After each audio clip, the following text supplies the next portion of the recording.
Welcome to Minghui Radio's Falun Gong News, direct from China and around the world. Topics include news about the persecution of Falun Gong in China, local events, and special items of interest. Now for this week's stories.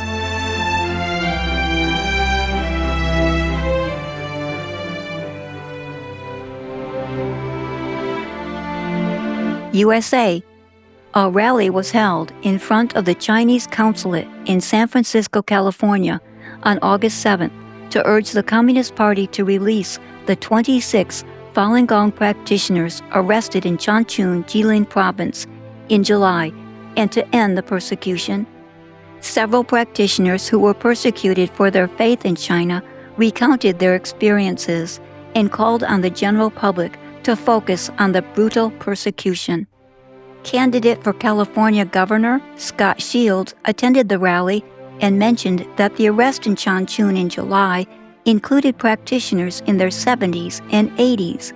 He made a special point of calling for the release of the elderly and all illegally detained practitioners. He said that the U.S. Congress, the European Parliament, and international human rights organizations should pay attention to and condemn the persecution. He emphasized the torture, arbitrary detention, and forced organ harvesting practitioners endure and made several requests. Stop the persecution of Falun Gong. Release the elderly practitioners detained in Changchun. Release all detained practitioners and let their family members know where they are detained and their condition. Japan. Representatives from 121 countries participated in the Hiroshima Peace Memorial ceremony at the Hiroshima Peace Memorial Park on August 6th. It was the 81st anniversary of the atomic bomb explosion in that city. Approximately 50,000 people attended the ceremony. Falun Gong practitioners collected signatures on a petition addressed to the G7+7 countries, calling for help to end the persecution in China. Isaac Riese from Germany was appalled when he read about forced organ harvesting. He and his parents, like many others learning about the CCP's brutalities, signed the petition. Supporter Mr. Mo Moy said, "I hope Falun Gong practitioners keep up the good work and do not yield to the CCP. Heaven is watching over everything and is just and fair. You stand for righteousness. Please continue your efforts. I love you all." Germany. Practitioners and their children attending a Minghui summer camp held activities in the town of Meschede on August 4th and August 7th to introduce Falun Dafa. Many people signed a petition calling to stop the brutal communist persecution of the spiritual practice and asked where they could learn the exercises. An older man stopped his wheelchair in front of the booth and told the practitioners that he was 92 years old and was persecuted by the Nazis. He compared the CCP's atrocities to the Nazis. He said he knows how evil the Communist Party is, and he hopes these terrible crimes end soon. A woman and her mother signed the anti-persecution petition and read the banners about Falun Dafa. A message on one of the banners, "The world needs truthfulness, compassion, forbearance," prompted the enthusiastic comment, "What you are doing is great." USA. Practitioners in New Jersey participated in 2 large fairs this summer. Many people stopped at their booths and learned about the human rights abuses, learned the Falun Dafa exercises, and signed a petition calling to end the persecution. One event was at the New Jersey State Fair from July 31st to August 8th, located in the northern New Jersey community of Augusta. The fair attracts more than 200,000 people every year. Many families travel from the neighboring states of New York, Pennsylvania, and Connecticut to attend. Another group of practitioners participated in the historic Middlesex County Fair in East Brunswick from August 3rd through the 9th. The fair attracts about 85,000 attendees each year and is a popular summer event for families in central New Jersey. United Kingdom. The Beach Fest 2026 parade took place on August 9th in Skegness, a seaside town in the county of Lincolnshire, England. Falun Dafa practitioners participated in the festivities. Their energetic waist drum performance, synchronized music, and beautiful costumes were well received. Approximately 50 groups participated in the parade. Many people, after hearing how the Chinese Communist Party persecutes Falun Dafa, signed petitions to support the end of the brutality. Mayor Daniel Kirk and staff members visited the practitioners before the parade began. They also took group photos with practitioners and accepted information about Falun Dafa. The parade theme was Lincolnshire. It showcased local history, coastal charm, and the area's rural character. The parade offered a variety of floats, creative costumes, and performances. The event also included market stalls, live entertainment, and enjoyable competitions. The popular Falun Dafa parade contingent was awarded second prize. India. Despite the heavy rainfall of the monsoon season, practitioners in several cities across the nation held events to commemorate 27 years of peaceful protests of the CCP's persecution of Falun Dafa. In Nagpur, Mumbai, and Bangalore, practitioners demonstrated the exercises and held candlelight vigils to commemorate those who have lost their lives during the persecution. In Nagpur, passers-by paused to read display boards with information and express their support. They encouraged practitioners to continue their peaceful efforts to raise awareness. In Bangalore, candlelight vigils of remembrance for fellow practitioners who had lost their lives in the persecution were held on July 20th, the anniversary of the start of the persecution. Turkey.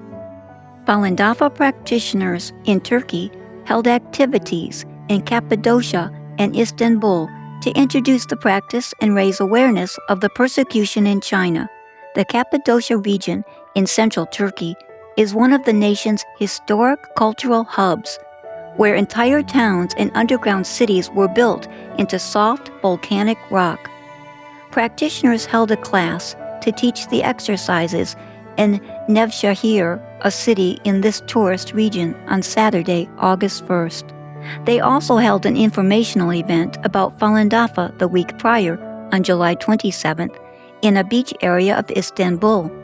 Locals and tourists joined the class and described feeling relaxed, peaceful, and refreshed after doing the exercises. Many also expressed interest in Falun Dafa's principles of truthfulness, compassion, and forbearance. Taiwan. Young practitioners attended a Falun Dafa youth summer camp at National Chung Kung University in the city of Tainan on July 25th and 26th. Participants read the Falun Dafa teachings, did the exercises together, reflected on their cultivation experiences, and discussed how they could better align themselves with Falun Dafa's principles of truthfulness, compassion, forbearance. Camp participants ranged in age from 13 to 40 and included middle school, high school, and college students, as well as working professionals. They discussed common cultivation issues faced by young people at different stages of their education, employment, and interpersonal relationships. Although the group was diverse in age, different life experiences exposed the same insights into cultivation. The two-day youth camp, though brief, allowed young participants to inspire each other through discussing their experiences and to cherish the environment for cultivation practice. With new insights and unwavering faith, they say they are determined to continually improve.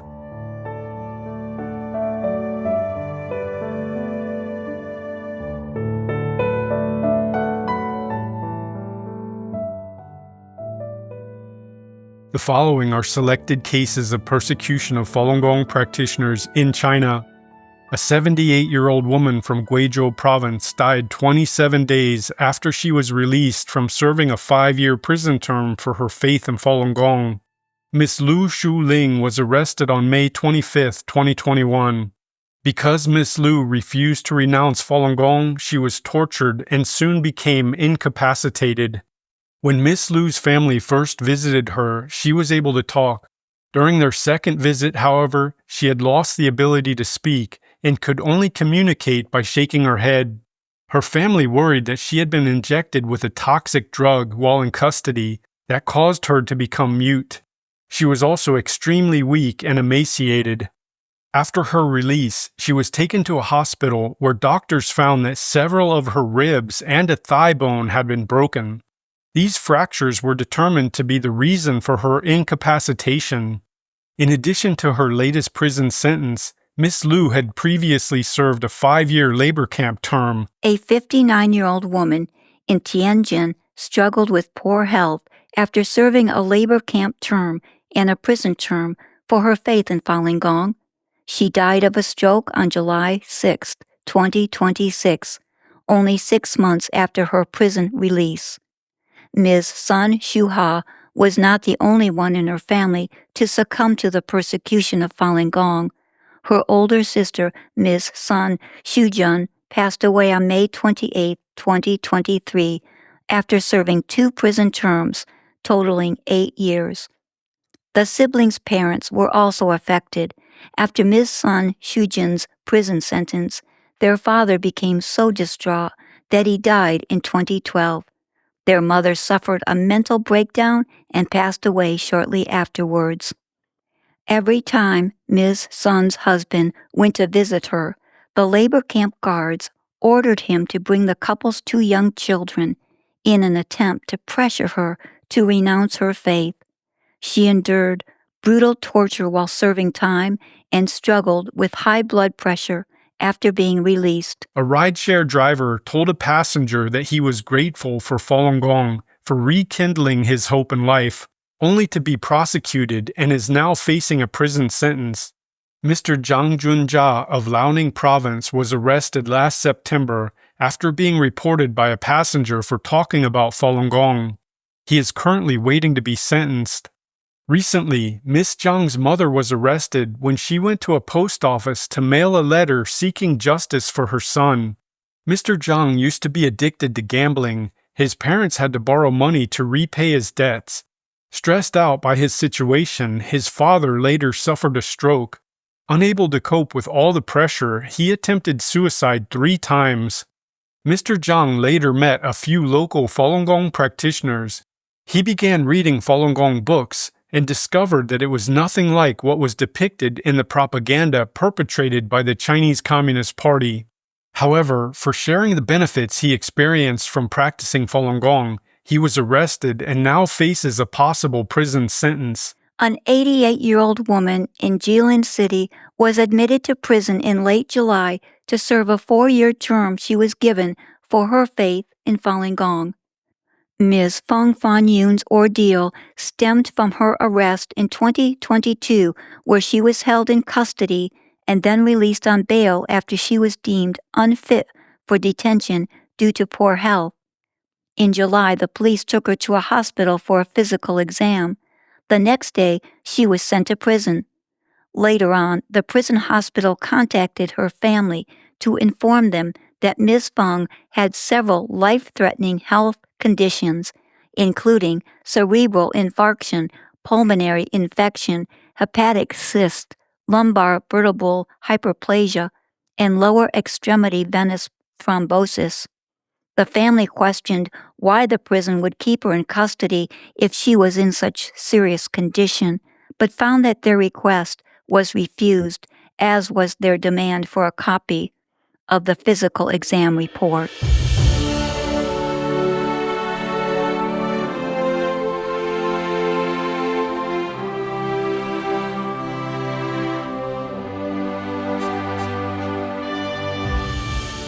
Swiss council members say CCP's persecution must end. A member of the Cantonal Council of Zurich, named Hans Egli, spoke at a July 18th rally held by Falun Gong practitioners in front of the Chinese embassy in the capital city of Bern to expose the 27-year persecution of the spiritual discipline. He pointed out that the persecution is not ancient history.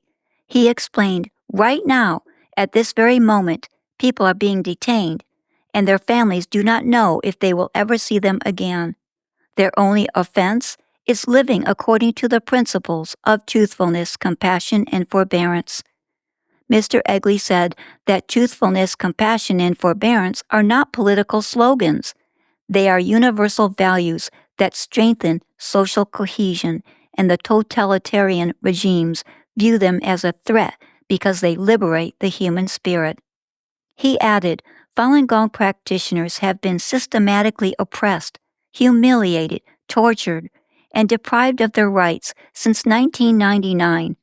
The best remedy against persecution is a combination of truth, the rule of law, steadfastness, and solidarity. He believes that everyone should bear responsibility, not the responsibility to change the world alone, but the responsibility not to be indifferent. Falun Gong practitioners also held events in downtown Zurich on July 18th and 25th to raise awareness of the persecution in China. Former St. Gallen State Representative Dr. Eva Keller participated in the activities in Zurich on July 25th. She has previously written letters of support to practitioners' protest. She has reached a deeper understanding of the spiritual practice through chatting with practitioners. When she learned that practitioners held protests outside the Chinese embassy in London 24 hours a day, 7 days a week for over 2 decades to call for an end to the persecution, she said, activities like this are great, remarkable. I have utmost respect. She said in her speech, Today, we remember practitioners who are persecuted. The persecution they suffered at the hands of the state is countless. What shocks me even more is that this persecution has even transcended national borders. So where can the persecuted find refuge? Dr. Keller added, Thank you for your dedication to human rights and the rule of law, especially for Falun Gong. Only when human rights abuses are exposed can there be any hope of change. The worst thing is forgetting the persecuted. Thank you for preventing this. It's crucial to raise awareness. Both speakers called for more political figures to familiarize themselves with the human rights abuses in China and to work together to end it.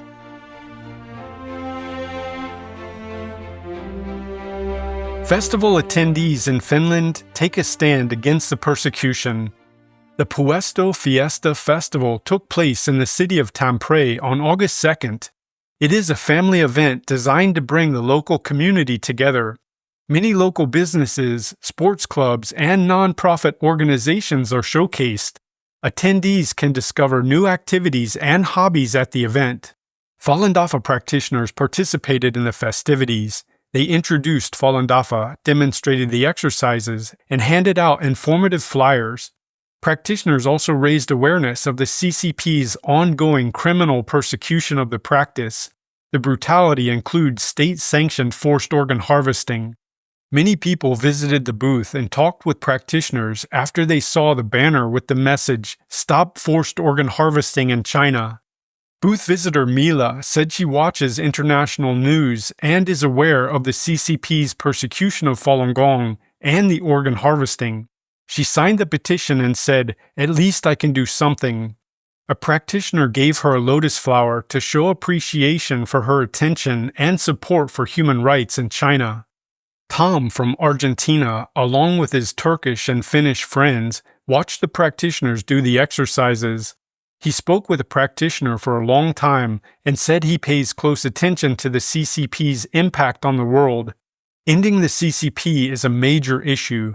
Tom mentioned that Chinese apps like TikTok gather a large amount of data from users, which made him concerned about the CCP using technology to expand its control. He believes the world today is facing a new type of capitalist communism. Speaking of forced organ harvesting, he said, I believe anything is possible in China. The CCP has carried out millions of organ transplants. In China, life is extremely difficult. He's read related reports and was aware that the CCP abuses prisoners and imposes forced labor. He said, I've watched documentaries about the CCP's re-education through labor camps. I saw that prisoners peeled garlic for a long time and their hands suffered severe ulcerations. This is forced labor. Tom also mentioned that the CCP built a social credit system and uses technology like facial recognition to monitor people. He's been to China and said the first time he was there, The workers at a phone manufacturing plant were protesting, and someone jumped off a building and died. He learned about what happened through overseas media, but many Chinese people around him did not know. He said, "It happened right next to them, but they did not know. This was very shocking to me." At that time, he shared the information with his Chinese friend, who was surprised and asked for the source of information. This made him feel the severity of the CCP's information censorship.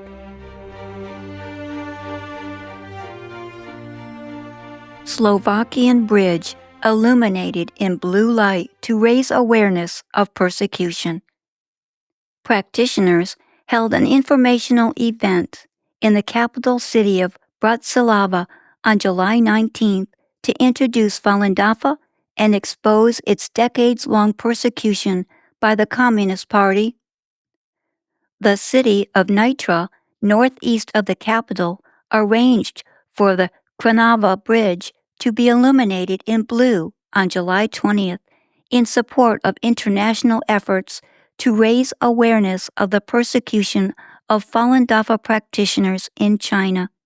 The city's announcement about the bridge noted that international organizations that included Amnesty International, Human Rights Watch, and the United Nations have for many years documented arbitrary detention, torture, and other human rights violations committed by the CCP against practitioners in China. President of the Slovak Falun Dafa Association, Marek Tatarko, opened the event by explaining that although Falun Dafa is a spiritual discipline based on the principles of truthfulness, compassion, and forbearance, the practice has been the target of a nationwide persecution campaign launched by the CCP in 1999. He added that the CCP's repression has now extended beyond China's borders into democratic countries via the regime's cultural events, foreign institutions, and efforts to influence media. Tatarko encouraged people to pay attention to the ongoing human rights abuses and not remain indifferent to the persecution. Practitioners demonstrated the exercises, talked with passers-by, and collected signatures on petitions urging to end the CCP's brutality. They held a candlelight vigil to mourn practitioners who have lost their lives in the persecution. An event host read a letter from Slovak member of European Parliament Miriam Lexman. She expressed solidarity with Falun Dafa practitioners and other victims of religious persecution in China. She wrote in part, "Together with my colleagues in the European Parliament, we have repeatedly emphasized that freedom of religion and belief is a universal human right. We have also expressed our deep concern over reports of systematic, state-sanctioned forced organ harvesting from prisoners of conscience in China, including Falun Gong practitioners. Such practices constitute a grave violation of human dignity and fundamental human rights and must be independently investigated and brought to an immediate end." Member of the Slovak National Council, František Miklasko, said in a speech that economic interests should not be allowed to override the protection of human rights. He also reflected on his own experiences while living under communist rule in former Czechoslovakia and emphasized the important role international solidarity played in supporting dissidents during that time. He said, "It is our duty to defend those who cannot defend themselves because they are being persecuted." Former Member of Parliament Peter Osuski shared that he attends this event every year to support Falun Dafa because he considers it a gathering of people who stand on the side of goodness. He said, "It should be the commitment and duty of decent people to stand on the side of good and never retreat in the face of evil."